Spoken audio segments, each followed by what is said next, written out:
A lot happening this hour. We begin with this alert. President Trump giving the radical Islamic Iran just 3 to 5 more days to come to the table. The White House has confirmed to Fox News the ceasefire extension is limited, not indefinite.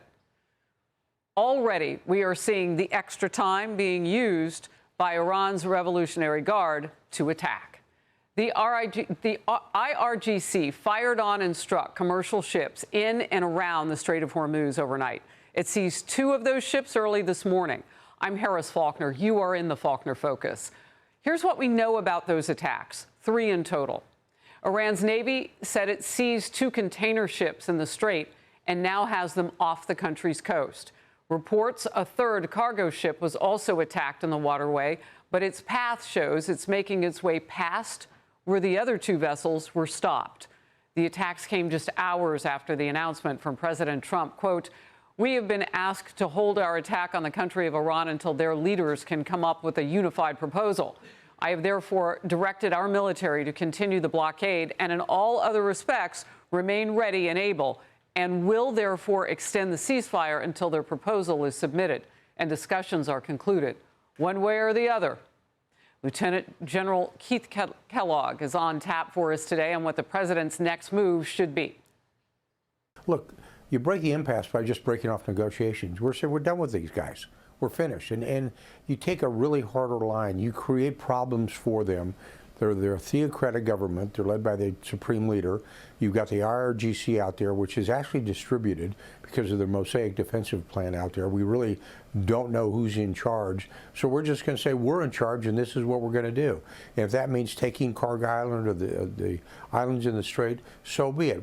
A warrior's battlefield plan. You heard it laid out there. Colonel Mike Jernigan is coming up with me in Focus. Let's begin with Chief National Security Correspondent Jennifer Griffin in Washington, D.C. Jennifer.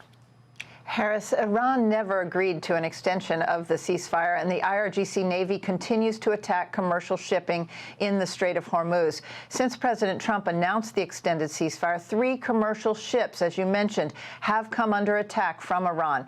Early this morning, an Iranian Revolutionary Guard Corps gunboat fired at the Liberian-flagged Greek-owned Epaminondas container ship 15 miles northeast of Oman. Iran's Navy fired upon the vessel with no warning, according to the British Royal Navy, causing, quote, heavy damage to the bridge. All crew were reported safe. 3 hours later, the UK Maritime Trade Operations Center, or UKMTO, reported a second incident, this time 8 nautical miles west of Iran, where the Euphoria, a Panama-flagged container vessel, was attacked just off Iran's coast. Iran says it is now stranded in Iranian waters. And the MSC Francesca, a box ship owned by Geneva-based Mediterranean shipping company, came under attack while waiting to sail into the Gulf of Oman and was escorted into Iranian waters. The U.S. blockade continues. The U.S. Navy has turned back 28 vessels, most of them oil tankers, either sailing to or from Iranian ports. But more than 34 Iran-linked oil tankers and gas carriers have made their way through the strait despite the U.S. blockade line in the Gulf of Oman. That, according to Bloomberg. In a House Armed Services Subcommittee hearing last week, the director of the Defense Intelligence Agency warned of Iran's remaining capabilities.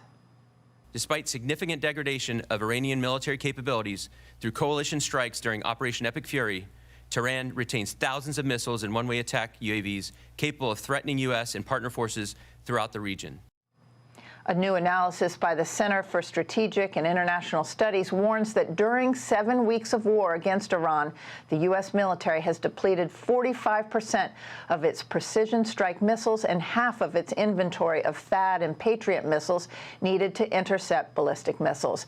And right now, military planners from over 30 countries will hold 2-day talks in London, UK, starting April 22nd. President Trump's 3 to 5 day ceasefire deadline coincides with the arrival in the region of a 3rd aircraft carrier strike group, the USS Bush, in the coming days. Harris. You know what? Just to pause there, because you reported and reminded everybody that Iran never actually agreed to the ceasefire. So that's interesting because they accused the United States blockade in the Strait of Hormuz of being a violation of the ceasefire. So, I mean, so they never agreed to it, but they expect it to be honored. Just a quick word from you on that. Well, the real question, Harris, is who is negotiating on behalf of Iran? Who is in charge there? And we really still are not clear at this point. The IRGC and the IRGC Navy does one thing, and their Speaker of Parliament says another thing to Pakistan. So it's very difficult to know what is actually happening and what is happening with the leadership of Iran right now. Jennifer Griffin, thank you. In focus now, Colonel Mike Jernigan, former Iraqi invasion commander, so he can teach us a thing or two. During his 30 years as a Marine, he served as lead strategist for U.S. Pacific Command. Sir, it's great to have you on board today. Look, what Jennifer just described, and not knowing really who's in charge, and Iran saying, oh, we didn't agree to a ceasefire, but they want to hold the U.S. to it. That's actually, I think, strategically not a bad thing. I mean, they are not being run by the Ayatollah anymore. So what are we dealing with? Yeah, and before I come to that, I want to park on one of Jennifer's points that you were just talking about. Not only are the Iranians didn't agree to the ceasefire, but your viewers will remember that the blockade didn't happen until after the ceasefire was declared. So the blockade is not a condition of the ceasefire, making your point exactly that you and Jennifer were just talking about. Coming to your point about the strategic implications of Iran, I think what we're seeing is a grasping of straws. Taking these two ships is piracy. That is the legal definition of what they have just done, is piracy of taking ships and then bringing them ashore. So there's going to be other people that unpack that better than I do. But that's an interesting thing that what the IRGC has just happened and done. The other thing that Iran is doing is they're trying to re-influence their bandit techniques from the Robin Hood stories of, hey, we're just going to come in here, make you pay a tax, and then we're going to steal what we want. And that's what they've been doing for now these 7 weeks. But previously before that, I was just talking to teammates this morning. Saudi Arabia has defended more than 1,000 drones. Bahrain, which is only the size of 3 times of Washington, D.C., has defended against 500 drones and 200 missile attacks. So why are the Iranians attacking Bahrain, which is the Las Vegas of the Islamic world, and also Saudi Arabia, which is the center of the Islamic world? I mean, I'm writing down what you just said. That's war right there. I mean, what maybe people didn't understand was just how big this country is, 93 million people. I mean, it's the size of more than a couple of Californias, and it's pure landscape. But they clearly have been building up to something for quite some time. So why wouldn't we think now is the moment to strike before they get a nuke? Exactly right. And as General Kellogg was explaining earlier, they have a mosaic defense. They have commanders spread out all over their country with mobile missile launchers and mobile drone launching facilities. And they're busily attacking people while talking out of the other side of their mouths. Oh, no, there's a ceasefire and you're violating it. And actually, the United States hasn't fired during their declared ceasefire. Amazing. Whereas the IRGC has now shot at 4 ships, taken 2 ships, and, in the remaining 3 days after the ceasefire started, continued to launch hundreds of missiles and drones. Well, the only time they did fire was to take out that engine room for that Iranian ship or flagship who thought it could just break the blockade. But they had 6 hours of warning before that happened. I want to get to this. The administration is taking a multi-pronged approach now against Iran's radical Islamic regime. Treasury Secretary Scott Bessent posted yesterday, the regime must be held accountable for its extortion of global energy markets and indiscriminate targeting of civilians with missiles and drones. Under President Trump's leadership, as part of the economic fury, we will continue to follow the money and target the Iranian regime's recklessness and those who enable it. The following the money strategy includes new sanctions on 14 entities for helping Iran obtain weapons. We're going to scroll them here and get your thoughts on this as we do that. This is great. I love seeing these people called out in public.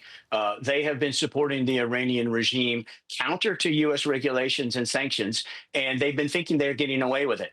And this is like, the America's Most Wanted. We put their lists up and call us when you see this arms dealer. And I believe that all those people, in addition to getting sanctions, which they are really concerned about, is now their name is displayed publicly. And are the SEALs going to show up one night? That's a great question. Look, before I let you go, just real quickly, and we were all talking about it yesterday, what new cards on the battlefield could Iran be threatening that it would have? Would they use them? That sort of thing. What does your expertise and experience tell you about that? My expertise tells me that you never underestimate an enemy, never assume away a capability. So with those two kind of tenets, I would tell you that they're going to try to continue to run out the clock and make this so economically costly that the United States decides to quit, like the British did in 1789 and decided, you guys can have your own country. That was great for us, but we made it too expensive for the British to continue. So I suspect that the Iranians are going to continue to do piracy attacks and continue to put stress and allow the insurers of the world to close the strait for them.